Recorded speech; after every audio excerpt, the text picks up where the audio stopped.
Hi everybody, how's it going today? Welcome to our second edition of Lookouts Look In. Thank you to everyone who joined us last week when we had Vice President of the Lookouts, Andrew Zito, on. We got great feedback from that, so thank you. And that made us want to do it again, so we are coming back with our second episode, and we're very excited to be joined by the President of the Chattanooga Lookouts, Rich Mozingo. When I asked him to come on, he said, I would love to do it, but there's no way I'm sitting in those high chairs. So we got new chairs today, and we're very happy to have Rich. How's it going? You have to have president in your title to be on this show? Is that what it is? Basically, yeah, Love so it. far. You know, that's the rule. So we need to promote a few more people so that we can have more guests going forward. That's awesome. I'm excited, man. Last week was a huge success. Last week was super cool in this thing. Yeah, it's really awesome. I mean, it's so easy, it's so cool, and we're able to directly interact with our fans. I know something you're always preaching, and when it's this easy to do, we got to do it. It is. I've talked about this to a bunch of different people in our community, and you know, it's just we have so many different formats out there that we can bring our message out and we can do cool things from. But man, you guys do an amazing job of continuing to build us and make us better and stronger. And this is a very cool event to me. So I appreciate you having me, and I appreciate the opportunity to talk. Well, thanks for the time, because you are a very busy man. That's what I tell my wife all the time. She doesn't believe it either.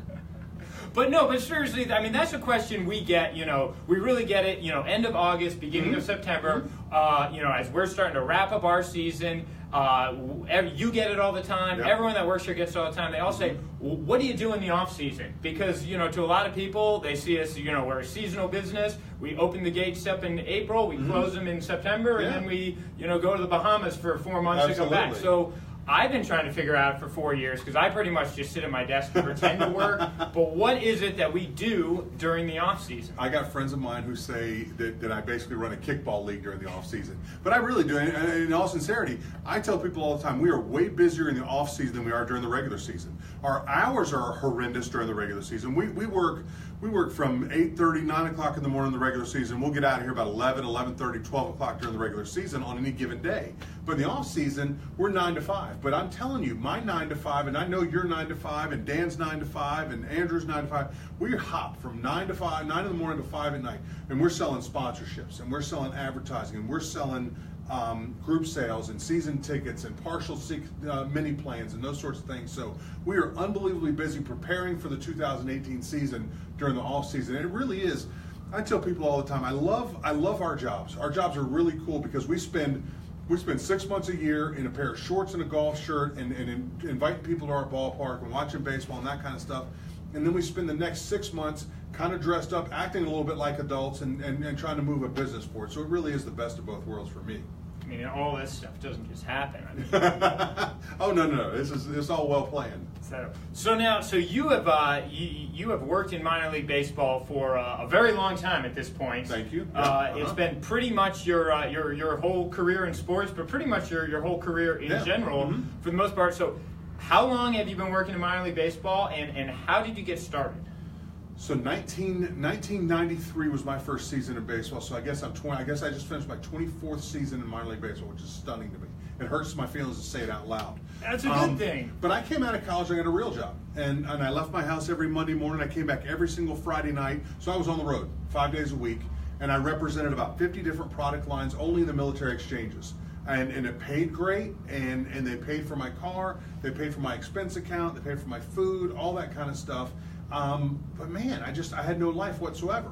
And a very good friend of my family, Chuck Murphy, who was a president of the Florida State League for years and years, at that time it was working in Evansville, Indiana. And I called him up and I said, Chuck, man, what if I wanted to get into baseball? What do I do? And he said, you need to go to the baseball winter meeting. So I packed up my stuff. I went to Louisville, Even Kentucky. back then, that was the place to go. It was the place to go. It was the one thing to do because everybody comes together. So I put a resume together. I went to the baseball winter meetings.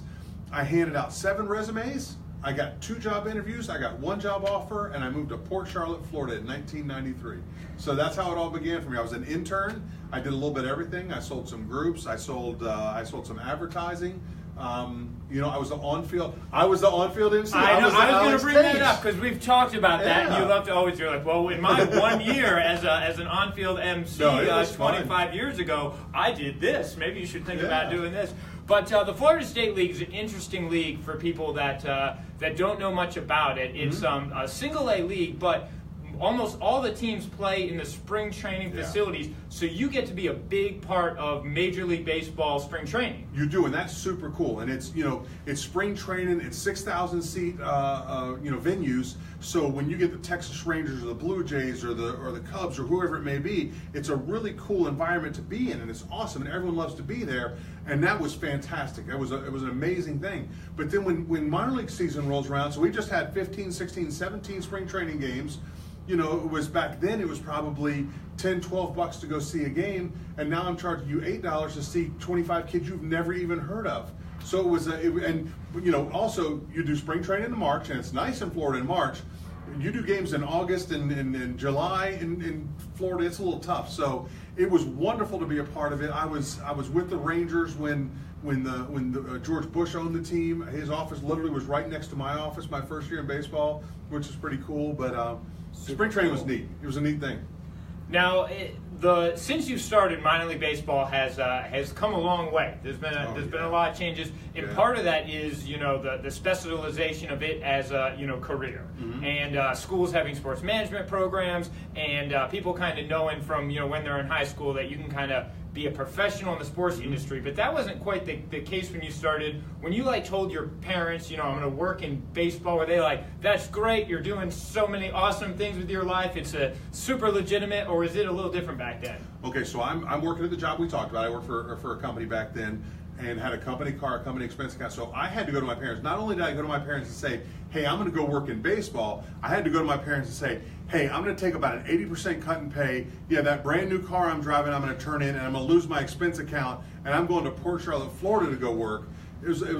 My parents were awesome. They were both 100% on board, but it was a very different deal back then. I mean, I have a marketing degree from James Madison University, and it served me very well, but it's not the specialization that we have these days. So many kids are coming out with these sports management degrees that want to get into professional sports, so it was a different deal. But at the end of the day, what you're looking to do is find something you can enjoy doing. And I think all of us know that we love what we're doing. We love the opportunity to come to a baseball stadium every day and to entertain the fans of Chattanooga in this area. Absolutely. And by the way, if you have any questions for Rich, feel free to comment, and we'll kind of drop them in as we go. So feel free to do that.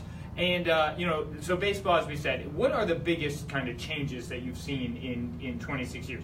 Is it the group outing options? Is it the focus on, bringing companies out and that kind of thing? Or is it just the ballpark experience? What's the biggest difference? Yes, is the answer. It's all of those things. When I remember vividly seeing pictures, I had the opportunity to work in Columbia, South Carolina for a while. And before I got there, they had the South Atlantic League All-Star game in the ballpark in Columbia. It was amazing how bad the field looked. I mean, huge spots of just dirt right in the middle of the where the grass was supposed to be on the infield, and the ballparks were run down. This has become much more of a business these days. It used to be a couple of guys would get together in town, they'd buy the ball club and sell some tickets and maybe sell a Coca-Cola or something like that, and that would be the end of the day. They're much more sophisticated businesses now, and we work much harder in the sponsorship dollars and the generating revenues. We as you know as well as anybody, there's a huge push for us right now to animate the ballpark 365 days a year. So we're looking for other things to do at the ballpark, whether it be walks or concerts or wedding parties or whatever it can be. So the business of it has become much more of a business than it used to be. Like I said, it used to really be, we're going to throw 9 guys out there, we're going to play baseball that night, some people are going to show up and that'll be good. We've really are much more sophisticated, not only in our grounds and our stadiums, but in our sales and entertainment factors as well. And making either the effort to sell in October and really, working on that and going out to businesses and trying to be like, yeah, we know April's far away, but we, these dates are going to go and all that.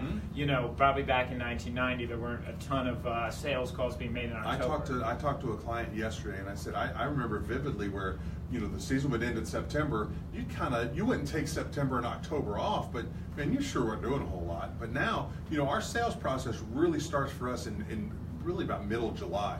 We're getting collateral, artwork together. We're putting pieces out there, and we're getting ready to move on for our sales season. By August 1st, our sales season is well underway. So it's a different world. Now, so you're in Port Charlotte.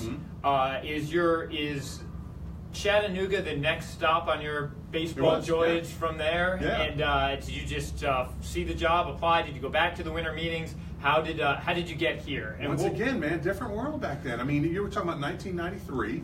The internet wasn't. I mean, I guess someone had it. We didn't have it. So a guy that I worked with in Port Charlotte knew the guy that was running the ball club here because he had worked in the Midwest League. He picked up the phone, and I literally had about a 4-minute job interview, and then packed up all my stuff and came to Chattanooga, Tennessee. So it's a different world. It's not like it is today.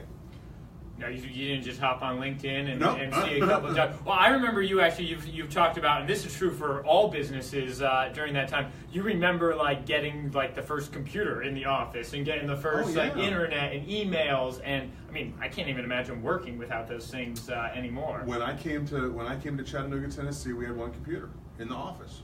That's all you needed.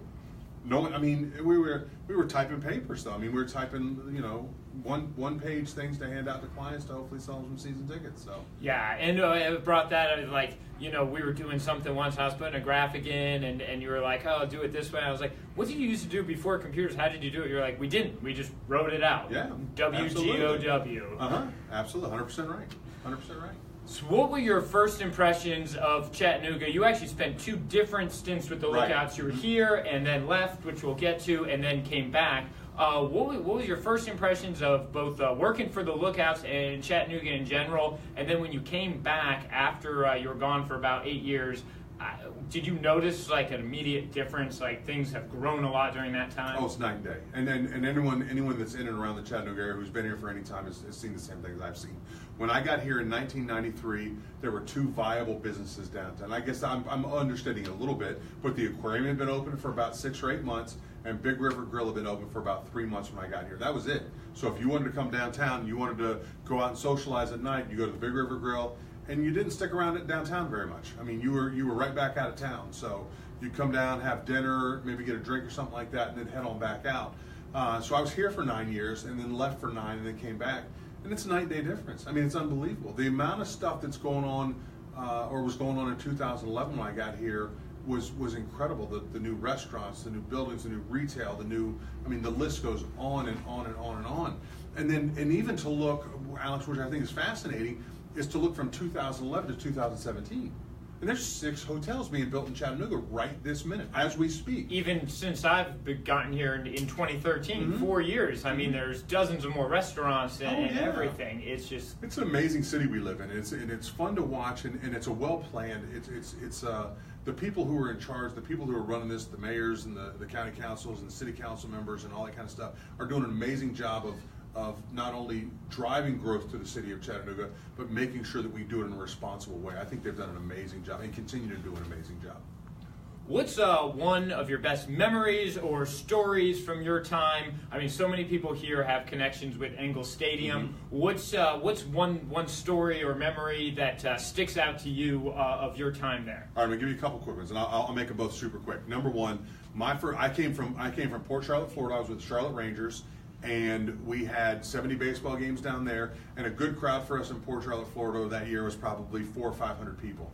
So I come to Chattanooga, we're opening the gates, all's good. First game of the year, 10,600 people. Michael Jordan's first road game was in Chattanooga, Tennessee. It was my first game. That was your first game with the Lookouts. First game with the Lookouts. With Michael Jordan rolling through town. 3-game homestand, unbelievable. Enough of that story. That's great. My scariest, fondest, makes my stomach still hurt memory. We had a promotion one time with Kelly Cadillac. Kelly Cadillac used to be right where the Kelly Subaru sits right now. And I had gone down, and Mr. Kelly and I had made a promotion, and we hung the back of a Cadillac on the wall, 471 feet away from home plate. And the deal was, if anyone hit the Cadillac during the course of the year, you got something, $1,000 or something like that. Dude, it was 471 feet away from home plate. It was forever. And it was also about 20 feet up on the wall. So you had to hit a shot. You had to kill it. It never got hit in batting practice, never. I mean, it just wasn't going to happen. But one game during the year, we made a deal. If a Lookouts player hits a grand slam in the 6th inning, 5th inning, 8th inning, whatever it was, if someone hits a grand slam and it hits that Cadillac, a lucky fan gets $1 million. Guy comes up, First 2 outs, punch out, strikeouts, no problem. Comes to think about it, I'm sitting next to the owner at the time, and I said, and I told him this earlier in the day. I said, "Man, I didn't buy insurance for this thing. I mean, Uninsured. Uninsured." He's like, "Man, number one, we got to do better than that. We got to make sure we can cover our bases, but it's that far away. First 2 strikeouts, no problem at all. Guy comes up, walks the next 3 guys. We have 1 kid on our team that can hit the ball over the fence, and it's Darren Ingram. He hits the ball as far as anyone ever saw. He gets up and he hits a ball. Alex, if it goes straight, it hits that fender every single time. But that ball was hit so hard and it tailed off to the right, and he crushed it off the outfield wall." And so you're like 10 feet away from your career in minor league baseball I'm being over. Maybe my life being over. Possibly my life being over. But that's there were so many good stories out there. You know, we had the Camels in the outfield. We had General Admission pulling the cannon for home runs. It was silly times over there. It was fun times over there. We thoroughly enjoyed it. And then, so you spend, how long were you with the Lookouts your first time? 9 years. I was here for 9 years. And you moved your way all the way up to general manager of the team, or assistant general manager? When we moved into BellSouth Park at the time, I was the general manager. I was the general manager the last year at Ingle Stadium and the first 3 seasons here at BellSouth Park. How was it moving into a brand new park? Unbelievable. You know, I tell stories all the time. You know, we had to decide over at Ingle Stadium if we were going to make popcorn or we were going to make cotton candy, because you couldn't plug them both in at the same time because the electricity wouldn't handle it. We used to wait for our deal was, once the 5th toilet breaks, we'll have a plumber come in and fix the toilets. And that was about once a week, because they were just, so moving to a brand new facility was unbelievable. It's just such a shot in the arm for the organization. And then you move along and you go to, well, not directly, but you end up in Lakewood, New Jersey. We have a question, Dan. All right, we have a question from the Lakewood BlueClaws. Oh, nice. Hi, Lakewood BlueClaws. What was your favorite part about working for the BlueClaws? The Lakewood BlueClaws were awesome in so many different ways.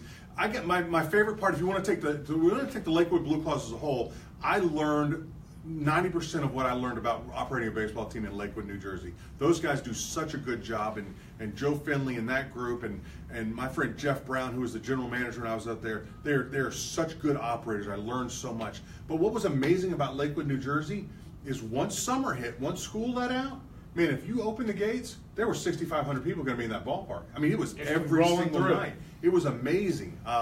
We averaged about 410,000 people a year up there.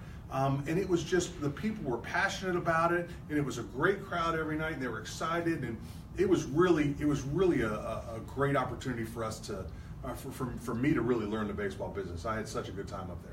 One of the things that you've told me about your time in Lakewood that I always like is with your proximity to New York City and all the folks and a little bit of the celebrities and stuff that lived out there. You guys often got some, maybe not the most notable celebrities, but you would bring some celebrities out to Lakewood BlueClaws games. What would you call it? We had the D-listers. The D-listers. Not the A-listers, but the D-listers. But it was great. You know, all those shows that happened. I mean, Big Brother and whatever else those reality shows were at the time. If you made it to week 2 of Big Brother, pretty good chance you were going to throw a first pitch out at the Lakewood BlueClaws Stadium. You'd at least get a phone call for an invitation. And it was just so much fun because we did. There was so much access. We had a great promotion one time with the Jersey Boys, the cast from the Jersey Boys, who came down and did a big promotion at our ballpark one night. Impractical Jokers filmed an episode out of our ballpark. So many things going in and around that city. It was a fun place to be. Best player you've ever seen play? At the minor league level? At the minor league level. Gosh, that's a tough one. I'm not going to give you the best player. Okay, best player I ever saw play, period, Mark Pryor. Okay. Mark Pryor was a pitcher for the Jackson Generals at the time. Was it Jackson Generals at the time? He was unbelievable. Diamond Jacks then? They were the Diamond Jacks. You're exactly right. West End Diamond Jacks. Mark Pryor came here. He went 7 innings. He had 14 strikeouts and hit 2 home runs in a game. Unbelievable. Best player I've ever seen. Threw in the home runs for fun. Oh yeah, just for something to do. But the best player I've ever had on a baseball team, and I think this is going to play out. We'll see as his career goes on. But Corey Seager. Corey Seager was different when he was here. Yeah. We had Puig, and we've had so many great players here, but Corey Seager is really one that pops out to me. We have another question, Dan. All right, this builds upon that from Joel Walker. Who's your favorite player that has come through this? I love this one. One of my favorite questions of all time. It's always the same answer. It's Corky Miller. Corky Miller. Corky Miller was a catcher for us over at Eagle Stadium. He made the trip over with us to here. I think Corky played 10, 12 years in the big leagues. I think his average was 209 as a lifetime hitter in the big leagues. But Corky Miller was one of the nicest young men I've ever met in my entire life. He would take time to sign autographs every day. He would visit with fans. One of the highlights of almost every game is when Corky Miller came to the on-deck circle, because he was going to visit with you in the on-deck circle. He was going to throw gum to kids in the stands. Corky Miller, absolutely, that's an easy question for me. He was one of my very favorites. Cool. Now, we are coming up upon the holiday season. Uh-huh. We got Thanksgiving coming up. You are more than just the president of the Lookouts. You also have a little bit of a life outside. Yep, uh-huh. Do you have any Thanksgiving family traditions? What do you have planned coming up for the holidays? I love Thanksgiving. Traditions, our traditions, I think, are like a lot of other people's traditions for Thanksgiving. It's just a nice time to get together and visit with family and kind of slow down a little bit. So that'll be very nice for us. So we're looking forward to that. You know, it's going to be turkey, stuffing, cranberry salad, all that kind of regular stuff for Thanksgiving. But it's probably one of my favorite times of the year because it is a time that we can all come together and kind of pump the brakes and slow down a little bit. Now, you do definitely have a little bit of a unique tradition. If you look ahead a couple weeks after Thanksgiving, there's always a Friday where you scoot out a little bit early because it's the day for you to get your family Christmas tree. Man. But it's a little bit more than just going to Home Depot or stopping on the side of the road. If you're a Mozingo, that doesn't happen. We pack up the family truckster and we head to the mountains of North Carolina. We stay the night in Dillsboro, North Carolina, and we get up early Saturday morning and go out and cut our own Christmas tree. And it's something, you know, it's one of those things we did once, and you come back the next year. My kids are getting older now, and you're like, hey, you want to go cut a tree again? They're both like, absolutely, we're in. So Lucas, the oldest one, now is at college, and he texted Tracy probably 2 months ago, and he's like, hey, we're going to cut a tree this year, aren't we? So it's very cool that they're excited about it. It's such a fun time for us, and we go and visit. It's very neat. Question, Dan. All right, back on the Thanksgiving topic. Okay. Are you a cranberry sauce guy? No. This question's from Joe. No, cranberry sauce I'm out on. My family loves it. My oldest son Lucas loves it. Tracy loves it. Me and Alex out. I'm out on cranberry sauce. What about relish, like a cranberry relish? See, I do like a cranberry relish. I like a cranberry salsa, just not a cranberry salad. No, especially with like the canned ribbing that No, you can I'm see. out. Like, No, not happening. Not happening. Not gonna do it. So getting back to a little bit of this being a business and also always looking to promote ourselves. Let's pretend for a minute I'm not Alex, the marketing and promotions manager for the Lookouts, but I'm Alex, who has a successful business in Chattanooga, and we're meeting. And what would you tell me about why I should get involved, either as a partner or as to bring a group out or bring my folks out? Why should I do it? There's so many different opportunities. There's so many different cool things you can do here at the ballpark. Let's start on the advertising side or the sponsorship side. We're gonna have over 200, probably close to 250,000 people that come through the gates this year, and that might be for Lookouts baseball, that might be for the Heart Walk, that might be for the Hydrocephalus Walk, a concert, whatever we're gonna do. But the fact is, no one comes to our ballpark that has to be here. Everybody that comes in wants to be here. It's not the nightly news where you're hearing horrific things happening throughout the world. It's not driving down the highway stuck in traffic. It's not on the radio where you're hearing all these other distractions. You get to come to our ballpark and you get to take a 3-hour vacation.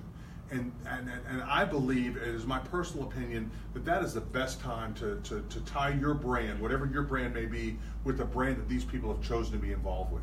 Like I said, you don't have to come here. So people choose to come to the Lookouts. They want to be part of what we're doing. And I think when you can tie your brand with a brand of something like that where people want to be involved, I think it's always a win. And once again, we're going to run a lot of people through the gates. There's going to be a lot of eyeballs that are going to see your message, are going to hear your message, and get to be involved in what you're doing. As far as a group outing or a picnic or tickets or whatever it may be, it doesn't get any easier.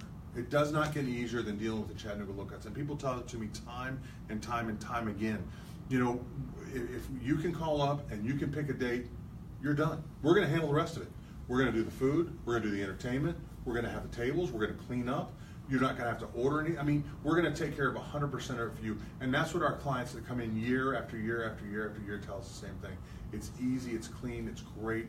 Your staff is friendly. It's just an easy way to do business. It's a great way to show your employees, your friends, your clients that you care for them and care about what they mean for you.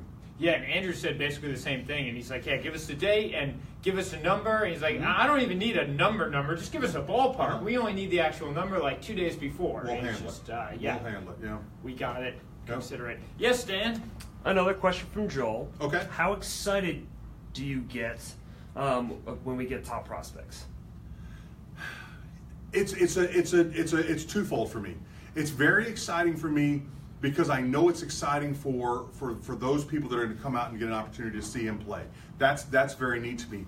On the other side, it's exciting to hopefully see a kid who's on his way up and he's going to do great things in Minnesota, have a chance to really start to blossom here. There's a huge difference between single A baseball and double A baseball, and this is really kind of a dividing place for most players. And to see those kids come in and have the opportunity to move forward. But you know, I say it all the time. I don't care a lot of the times how good our baseball team is or how many games we win. If we have 25 good young men that run out on that field, that they're nice and they're nice to our fans and they're nice in the clubhouse and they're nice to our staff, that makes it enjoyable for me.